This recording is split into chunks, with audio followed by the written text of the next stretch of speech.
구약성경 민수기 26장 52절로 65절, 52절로 65절까지 우리가 보도록 하겠습니다. 민수기 26장 52절로 65절. 여호와께서 모세에게 일러 가라사대 이 명수대로 땅을 나눠 주어 기업을 삼게 하라. 수가 많은 자에게는 기업을 많이 줄 것이요 수가 적은 자에게는 기업을 적게 줄 것이니 그들의 계수함을 입은 수대로 각기 기업을 주되 오직 그 땅을 제비뽑아 나누어 그들의 조상 지파의 이름을 따라 얻게 할지니라. 그 다수를 물론하고 그 기업을 제비뽑아 나눌지니라. 레위인의 계수함을 입은 자는 그 종족대로 이러하니 게르손에서 난 게르손 가족과 고핫에서 난 고핫 가족과 므라리에게서 난 므라리 가족이며 레위 종족들은 이러하니 림니 가족과 헤브론 가족과 말리 가족과 무시 가족과 고라 가족이라. 고핫은 아므람을 낳았으며 아므람의 처의 이름은 요게벳이니 레위의 딸이요 애굽에서 레위에게서 난 자라. 그가 아므람에게서 아론과 모세와 그 누이 미리암을 낳았고 아론에게서는 나답과 아비후와 엘라살과 이다말이 낳더니 나답과 아비후는 다른 불을 여호와 앞에 들이다가 죽었더라. 레위인의 1개월 이상으로 계수함을 입은 모든 남자가 23,000명이었더라. 그들은 이스라엘 자손 중 계수에 들지 아니하였으니 이는 이스라엘 자손 중에서 그들에게 준 기업이 없음이었더라. 이는 모세와 제사장 엘라셀의 계수한 자라. 그들이 여리고 맞은편 요단가 모압 평지에서 이스라엘 자손을 계수한 자 중에는 모세와 제사장 아론이 시내 광야에서 계수한 이스라엘 자손은 한 사람도 들지 못하였으니 이는 여호와께서 그들에 대하여 말씀하시기를 그들이 반드시 광야에서 죽으리라 하셨습니다. 이러므로 여분네의 아들 갈렙과 눈의 아들 여호수아 외에는 한 사람도 남지 아니하였더라. 아멘. 오늘 저는 민수기 26장 52절로 65절을 본문으로 분배와 공평이라는 제목으로 말씀을 전하고자 합니다. 어제 본문을 보면 모압 평지에서 두 번째 인구조사가 실시되었습니다. 첫 번째 인구조사는 출애굽한 지 2년에 바로 시내산 광야에서 이루어졌습니다.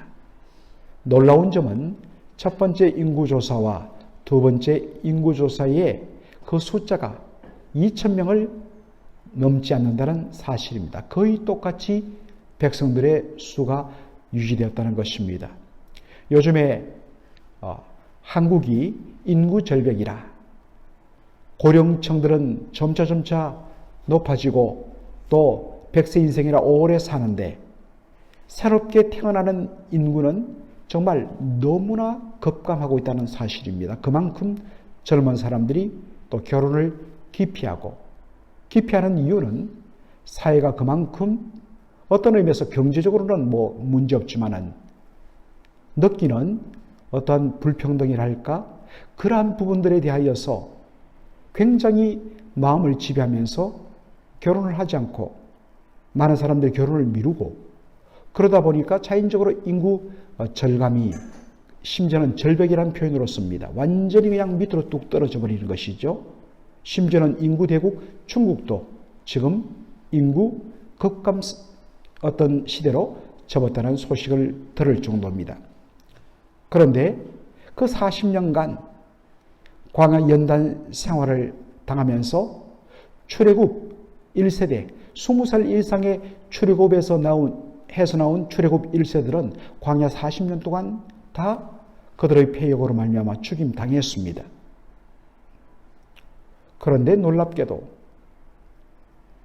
그 40년을 거치고 인구조사를 해보니 하나님께서 축복하여 주셔서 바로 광야에서 태어난 출애굽 2세들이 그 빈자리를 다 채움으로 말미암아 인구수가 변화가 없었다는 것입니다.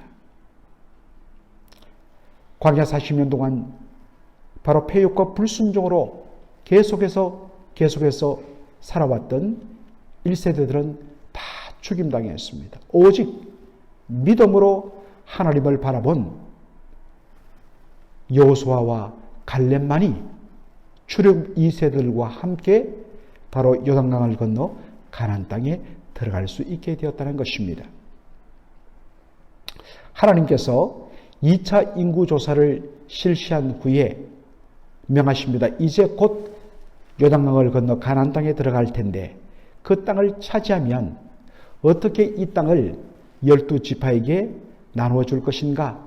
그것을 미리부터 준비하는 것을 보게 됩니다. 분배의 원리는 각 지파의 인구 수에 따라서 공평하게 그리고 공정하게 그 땅을 분배하는 것입니다. 당연히 인구가 많은 지파는 그만큼 많은 땅을 분배할 것이요. 상대적으로 인구수가 적은 지파는 상대적으로 적은 땅을 분배하는 것입니다. 많은 분들이 종종 평등을 획일로 착각하고 오해하는 분이 있습니다. 똑같이 그의 형편과 상황이 어떻지 간에 똑같이 나누는 것, 이것을 평등이라고 생각하는데 사실은 그것은 획일입니다. 이러한 것을 마치 평등인 양 착각한 사상이 공산주의입니다. 반면에 성경이 말하는 평등, 하나님이 말씀하시는 공평은 각자의 형편에 맞게 그 형편을 따라서 적절하게 나누어 주는 것. 지파 인구수가 많으면 좀 더 많은 땅을, 인구수가 적으면 그보다 적은 땅을 나누어 주는 것. 이게 진정한 공평이란 것입니다. 더 많이 수고하고 충성한 일꾼은 더 많이 받을 것이요. 그보다 덜 수고하고 헌신한 일꾼은 거기에 맞게 적게 받는 것. 이것이 하나님 나라의 공평이요, 하나님 나라의 정의란 것입니다. 적게 심는 자는 적게 거둘 것이요, 많이 심는 자는 많이 거두는 것. 이것이 심은 대로 거두는 하나님 나라의 법칙이란 것입니다. 여기서 하나님의 공평과 정의가 드러나고 확인됩니다. 덜 수고하고 덜 헌신하고 반대로 더 큰 것을 누리고 더 큰 것을 그렇게 차지하려는 것, 이것은 바로 도둑놈 신봉인 것입니다. 교회가 이러한 부분에 있어서 언제나 바른 질서를 잡아야 합니다. 두 번째로 가나안 땅을 분배하는 방식의 하나가 뭐냐면 이제 각 지파대로 인구수에 따라서 땅의 크기를 그렇게 분배해 주면 각 지파에서는 그 지파별로 집안들이 있을 것 아니겠습니까? 그 집안, 각 지파 안에서는 그 다음에는 이제 바로 제비를 뽑는 방식을 통하여서 자신의 지파에게 분배된 땅을 분배받는 것입니다. 사람들의 심리는 언제나 남들보다 좋은 목의 땅을 차지하고 싶은 욕심이 있습니다. 자연히 힘 있는 가문은 그 힘을 가지고 더 좋은 땅을 차지하려 할 것입니다. 이렇게 되면 힘이 없고 연약한 가문은 어떤 면에서는 제일 못난 땅, 척박한 땅으로 밀려날 수밖에 없습니다. 이것이 세상의 그 경제 원리인데 바로 성경은 그것을 거부합니다. 이것을 막기 위하여 채택된 방식이 뭐냐면 제비뽑기입니다. 제비를 뽑아서 그 걸리는 대로 그 땅을 분배해주면 어떤 면에서는 내가 힘이 있다고 해서 더 좋은 거 차지하는 것도 아니고 내가 힘이 없기 때문에 가장 척박한 땅을 차지하는 이런 것 없습니다. 그 가운데서 또한 공평을 유지할 수가 있는 것입니다. 어떤 분들은 교회에서 직분자들을 뽑을 때에 사실 우리 한국교회나 또 그 뿌리를 이어가고 있는 이민교회들이 직분자 선출할 때마다 몸살을 앓습니다. 그래서 어떤 의미에서는 그것 때문에 교회를 떠나기도 하고, 참으로 직분자 선출할 때마다 교회가 몸살을 앓는 거예요. 그래서 이러한 것들을 없애기 위해서 구약 방식으로 제비보면 어떻게 했느냐라고 제안하는 분도 실제로 있습니다. 또 실제로 그렇게 하는 교회들도 종종 들립니다.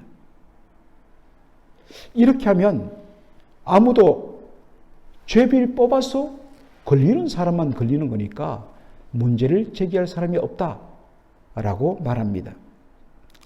그러나 여러분, 자칫 잘못하면 제비 뽑아서 사람을 택하다 보면 전혀 준비가 안 된 사람을 뽑을 수가 있습니다. 최소한 그 직분을 맡기에 하나님 주신 합당한 은사와 헌신의 열매가 있는 준비된 사람이 뽑혀야 합니다. 그리고 신약시대는 구약과 달리 성령께서 각자에게, 성도 각자에게 분별하고 택할 수 있는 지혜를 주셨습니다. 얼마든지 기도와 성도들의 분별력을 통하여서 책임감 있고 선택하는 방식을 취해야 하는 것입니다. 이것이 바로 신약 성경 사도행전 6장에서 최초로 안수 집사를 뽑을 때에 바로 제비 뽑기를 하지 않고 믿음과 성령이 충만한 안수 집사들을 성도들이 성령의 지혜와 은혜를 구하는 가운데 마음을 모아서 바로 투표를 통하여 선택하는 방식을 취했던 것입니다. 이것 때문에 성령 강림 전에는 바로 오순절날이 되기 전에 가룟 유다의 곤란 그 사도의 자리를 채우기 위하여 기도한 후에 제비로 뽑았다면, 그래서 마띠아가 되었죠.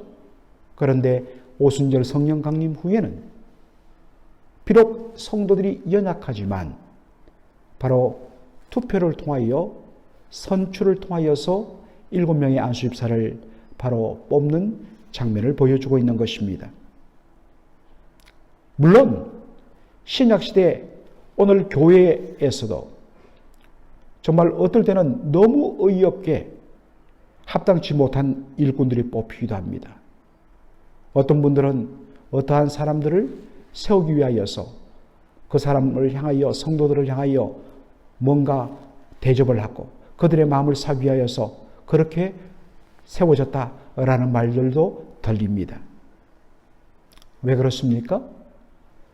신약시대에 하나님께서 우리에게 부어주신 성령님을 전적으로 의지하고 성령의 은혜를 사모하며 성령이 주신 지혜와 분별력을 구하지 않고 정말 영적으로 닫힌 가운데 했기 때문에 그러한 일꾼들을 뽑게 되는 것입니다. 교회는 성령 충만한 가운데 영적인 분별력을 가지고 정말 하나님께서 원하시는 일꾼들을 뽑을 수 있도록 그렇게 온 교회가 끼어 있을 때 하나님께서 기뻐하시는, 하나님 쓰시기를 원하시는 참된 일꾼을 뽑는 것입니다. 제비 뽑기를 이야기하다가 바로 그러한 부분까지 제가 말씀을 드렸습니다. 마지막으로 여기에 이스라엘 12지파에 속하지 않는, 그 인구수에 넣지 않는 한 지파 소개가 있습니다. 바로 레위 지파입니다. 레위 지파는 바로 아론 계열의 제사장과 그 다음에 성막에서 다양한 방법으로 섬기는 그 일에 헌신하는 바로 세 가문, 게르손과 고핫과 므라리 가문, 이렇게 구성된 것이 레위 지파입니다. 바로 전적으로 하나님을, 백성을 대신하여 하나님을 섬기는 일에 헌신하는 지파가 레위 지파입니다. 하나님은 이들을 12지파에 넣지 말게 하였습니다. 그러므로 12지파에 들어가지 않기 때문에 자연적 가나안 땅 분배에서 제외됩니다. 오직 그들은 하나님을 위하여 살기 때문에 하나님께서 백성들의 11조를 통하여 그들의 생계를 꾸리도록 하신 것입니다. 그것을 우리가 민수기 18장을 통하여서 자세하게 살핀 바 있습니다. 마지막으로 레위 지파를 언급하다가 참 언급하기 힘든 두 사람의 이름을 언급하는 것을 우리가 보게 됩니다. 바로 아론의 첫째 아들 나답과 둘째 아들 엘리후의 죽음인 것입니다. 그들은 여호와의 명하지 않은 다른 불을 하나님 앞에 드렸다가 하나님으로부터 그 자리에서 죽임당하는 일을 겪게 됩니다. 그것이 레위기 10장에 나오지요. 왜 이들이 사실은 바로 레위기 9장에서 바로 대제사장 아론과 그의 아들 제사장들의 임직식이 열리고 임직식 후에 첫 번째 성막에서 하나님 앞에 제사를 인도하는 예배를 인도하는 우리로 말하면 목사 안수 받고 첫 번째 예배를 인도하는 자리에서 이 사건이 일어났다는 것입니다. 얼마나 충격이 있겠습니까? 그런데 성경은 구체적으로 무엇 때문에 그들이 여호와의 명하지 않은 다른 불을 들이다가 하나님의 진노를 쏴서 죽임당했는지 그 자세한 이유를 말하지 않고 있습니다. 그런데 제가 항상 말씀드리듯이 성경은 문맥을 통하여 읽으라고 했지요. 바로 나답과 아비후의 죽임당한 사건 바로 아래에 무슨 말씀이 나오느냐? 제사장은 독주를 멀리해야 한다. 독한 술, 그것을 마시면 정신이 몽롱해지면서 분별력을 상실하게 된다는 것입니다. 왜 나답과 아비후의 죽음 이후에 그 말씀을 하셨는가? 우리는 충분히 추측이 가능하죠. 그들이 정말 온전히 맑은 정신으로 준비된 가운데 정말 거룩하신 하나님 앞에 구별되이 온 정성을 다하여 예배 드려야 할 바로 그때에 그들이 어떠한 이유에서든지 독한 술을 먹고서 정신이 몽롱해진 가운데 그러면 자연적으로 분별력이 완전히 상실되게 됩니다.